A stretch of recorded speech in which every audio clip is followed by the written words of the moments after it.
Near mint condition, the home of collected editions. Oh my gosh, look at that panel of Batman. You have the absolute, you have the deluxe. DC Comics firing on all cylinders.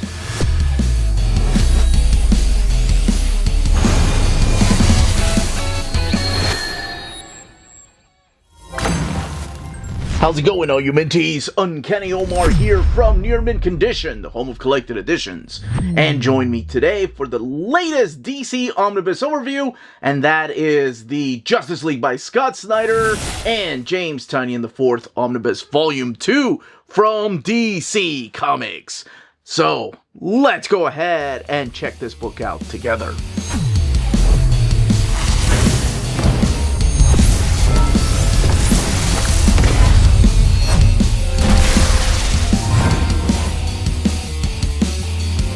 And welcome back, everybody. So, here we go. Justice League by Scott Snyder and James Tynion IV Omnibus Volume 2. When this was first solicited, it was supposed to be just one volume. However, they added books to the first omnibus and to this particular Omni, which we'll talk about here in a little bit. One other thing to note is that the image is different when you go to Amazon or even Barnes & Noble. They still have the image from issue number, I think it's issue number 20, by Jorge Jimenez with Superman fighting the Sixth Dimension Superman. But this is the image that is supposed to be on every cover.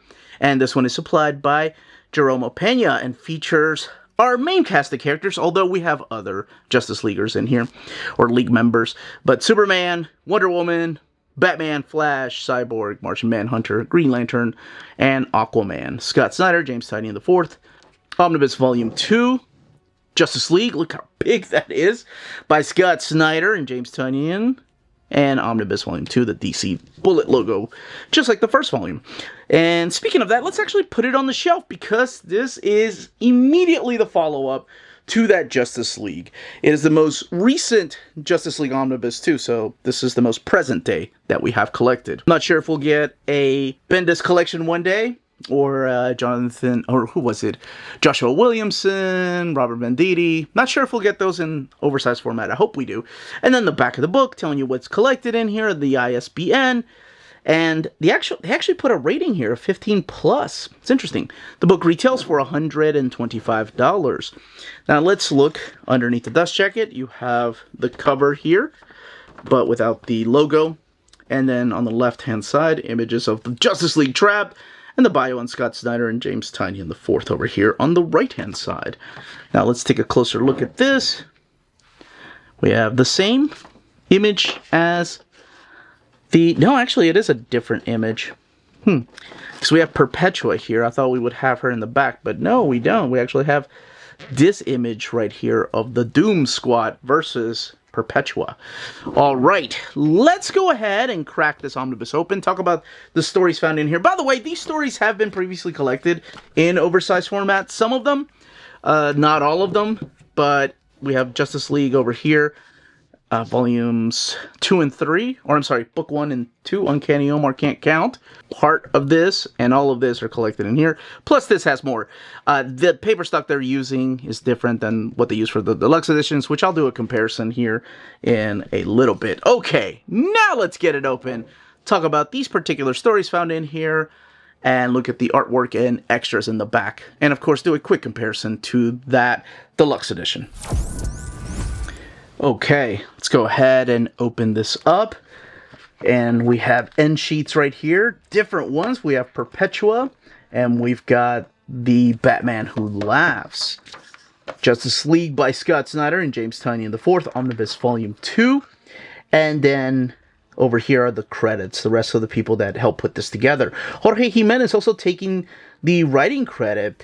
And down here we have the different artists like Juan Alabarán, Jim Chung, Steve Epting, Javier Fernandez, Howard Porter, Francis Manapul, Jock, Jorge Jimenez, Bruno Redondo, Daniel Samper, and Eduardo Rizzo.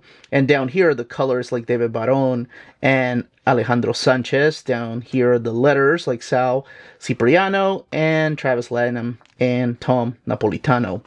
And they do give credit where credit is due when it comes to the collected edition covers over here.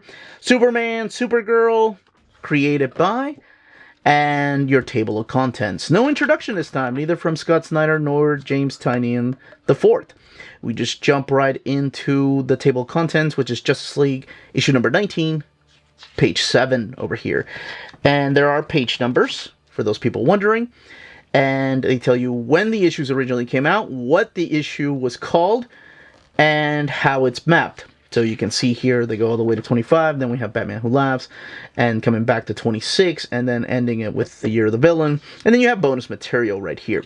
And kicking it off with issue number 19. So the book collects Justice League 19 through 39, and the Batman Who Laughs, issues 1 through 7, the Batman Who Laughs, the Grim Knight, number 1 one-shot, DC's Year of the Villain, special number 1, and Year of the Villain Hell Arisen 1 through 4. The book has a total of 896 pages, and again, retails for $125. So I also forgot to mention that this was also collected in a deluxe edition. The stories of the Batman Who Laughs, and been printed twice, actually. Now, spoilers for what happened previously and some of the things that are going to happen here. Nothing too big. Not going to tell you exactly how things are going to work out or what all this could mean, but I do want to warn you ahead of time in case you haven't read the previous volume. To me, I did a quick reading order of the Scott Snyder universe, Justice League, and Batman, and really, it starts with the Dark Metal, or DC's Metal, and Dark Knight's Metal, sorry. And then it goes into No Justice, which of course was collected in Omnibus Volume 1, and it goes through his Justice League all the way to issue number 18, and then it comes over here. There is something important to read that I think would make this so much better, in case you haven't, and that is the Black Mirror Deluxe Edition. So there's a Black Mirror Deluxe Edition, and of course there's also the Absolute Edition, which is long out of print. But there are some elements of that in this omnibus. Okay, so what exactly is going on? What the heck is the Sixth Dimension about? I've neglected to say this character's name for a while now, but the imp from the Fifth Dimension is back.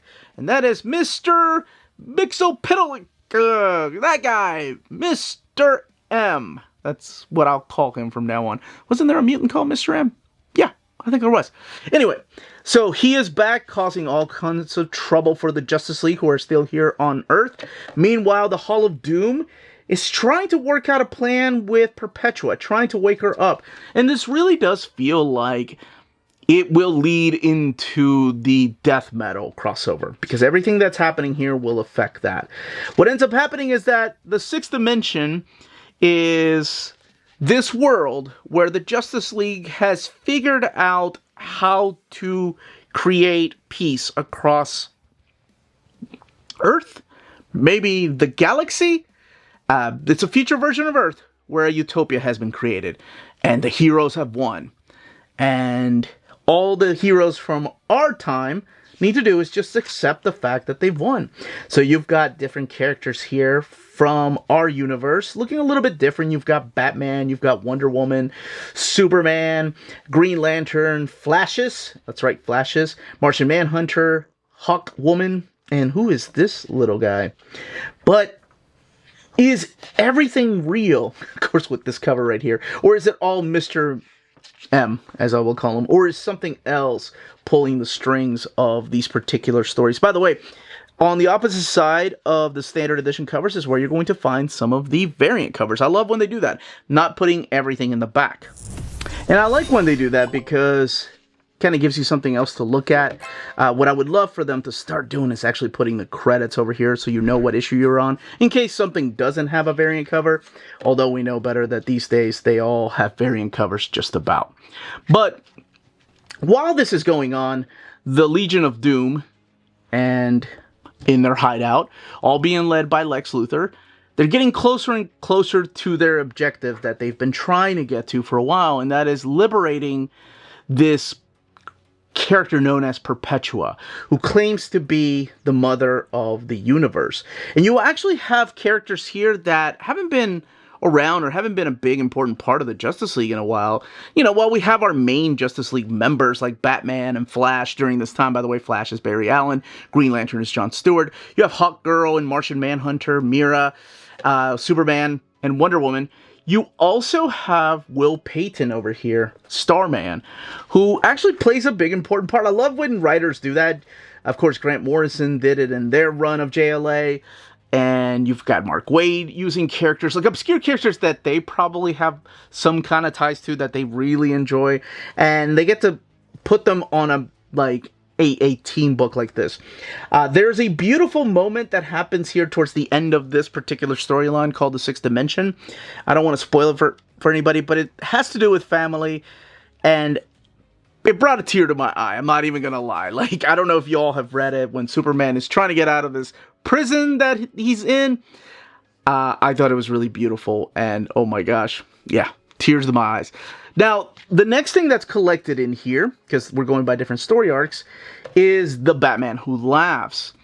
Now, this is a character that first appeared in the Dark Multiverse crossover, which is Dark Knight's Metal, and has broken out, has come back. So now, Scott Snyder reunites with Jock, the two people that brought us Batman Black Mirror, to bring in this character known as the Batman Who Laughs to the city. And he's not alone. He's teaming up with another character.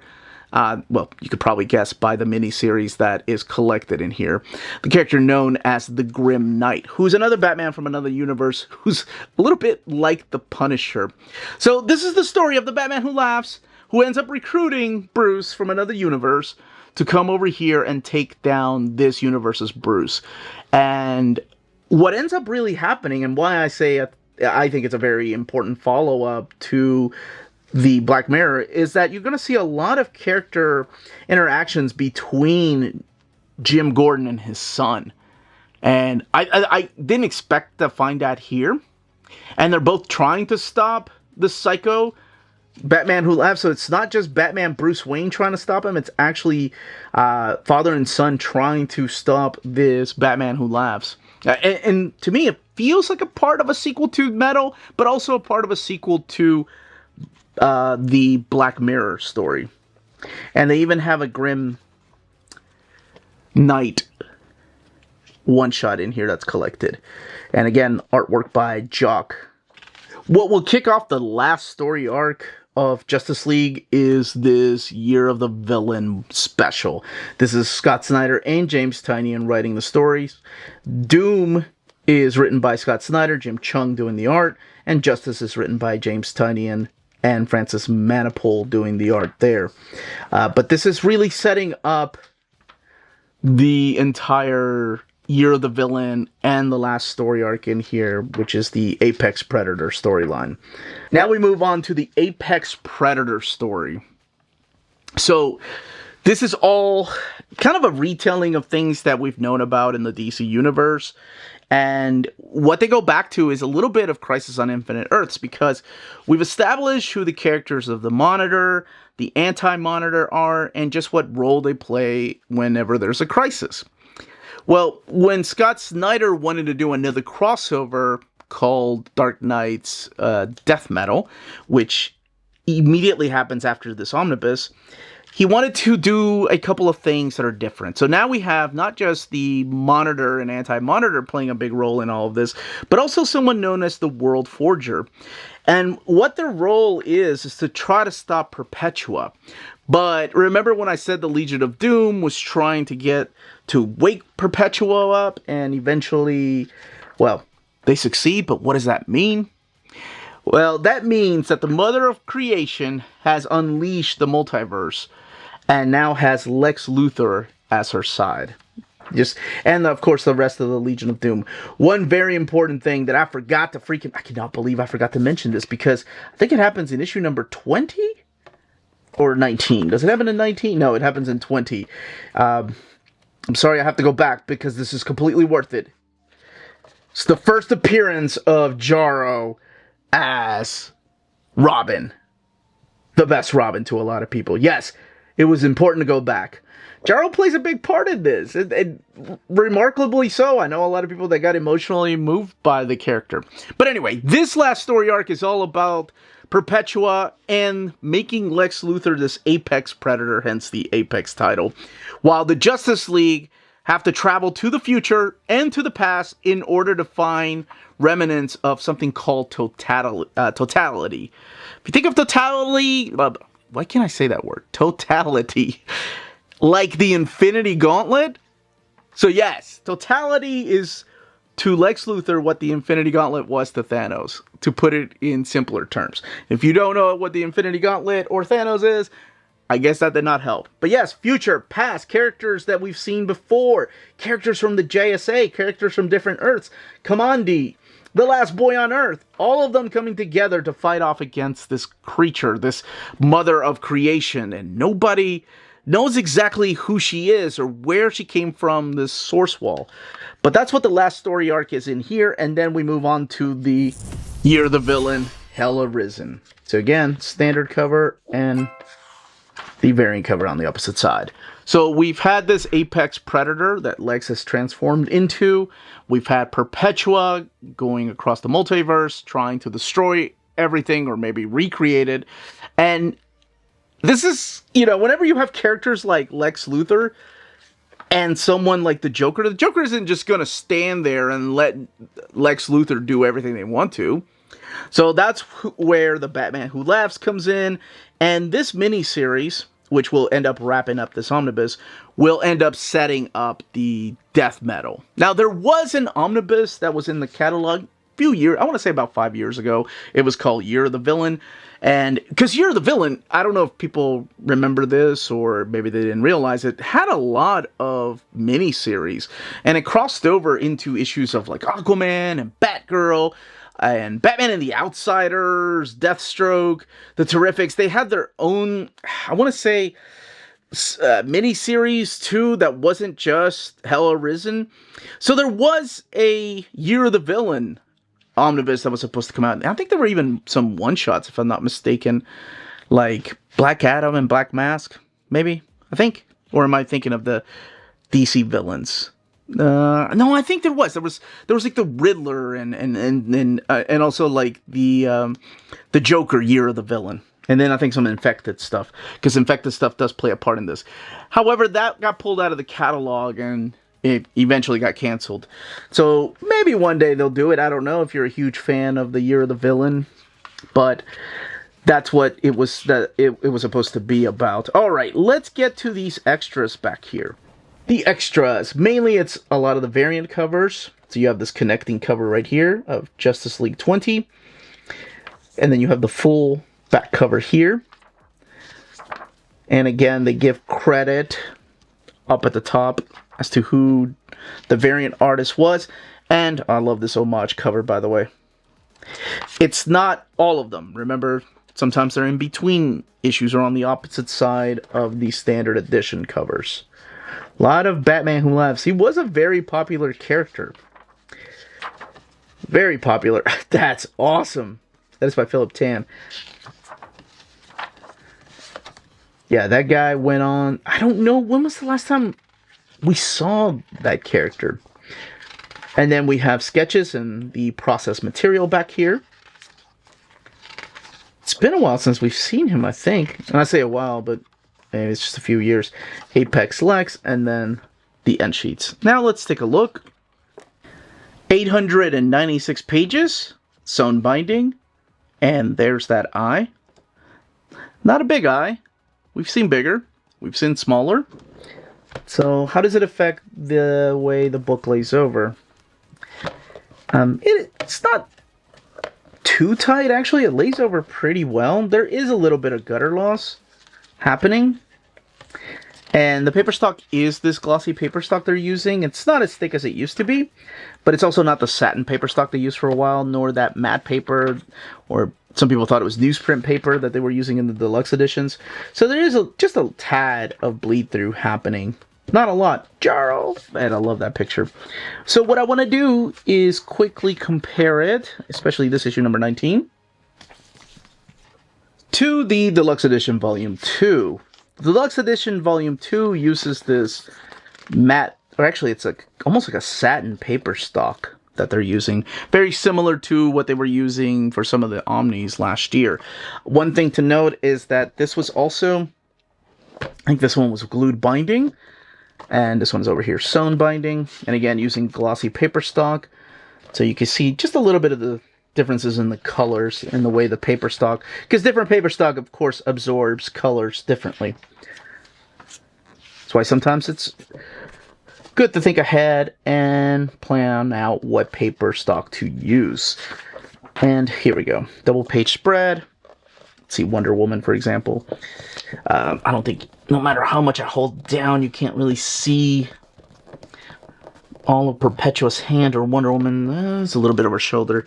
And over here, you can see it a little bit better. And I guess let's go ahead and compare it to, yeah, The Batman Who Laughs, issue 1, where the deluxe edition's using that same kind of satin paper stock, and over here we're using the glossy paper stock. Kind of give you an idea how especially Jock's colors look. Oh yeah, and I forgot, in this miniseries, you also get to see, like, the origin or the coming of the Batman Who Laughs, how exactly that world's Bruce Wayne became the Batman Who Laughs. So it's a little more vibrant over here. But that is it. That is Justice League by Scott Snyder and James Tynion IV. Omnibus Volume 2. And that, as they say, is that. If you're interested in purchasing this omnibus, don't forget to check out our sponsor, cheapgraphicnovels.com, your online home for graphic novels and collected editions up to 50% off cover price. They have excellent shipping and prompt and helpful service. Check out their bargain deals for up to 90% off cover price. And don't forget that CGN also takes pre-orders. That way you don't miss out on the hottest releases. And they are currently running a special promotion for you Minties. If you're a first-time customer, after receiving your order confirmation email, reply back to that email and let them know Near Mint Condition sent you their way. They will then apply a free shipping promotional credit to your next order in the US. Cheap Graphic Novels, your source for the hottest books with the kind of deep discount, quality shipping, and customer service that will keep you coming back for more. And that was the content, the page count, and build of this book. In the comments down below, let me know if you are picking this up, if you have volume 1, if you are keeping your hardcovers, if you're hoping one day we get a complete Year of the Villain omnibus like we saw in the catalog many years ago. And more importantly, what era of the Justice League would you love to see collected in omnibus edition? I would love to see a volume 4 of the, well, yeah, I guess Justice League International, but I mean, they could technically call it Superman in the Justice League to keep going with that era, a JLA Omnibus Volume 2. But anyway, those are just my most wanted. I would love to know what yours are. Everyone, stay healthy and safe out there. Much love.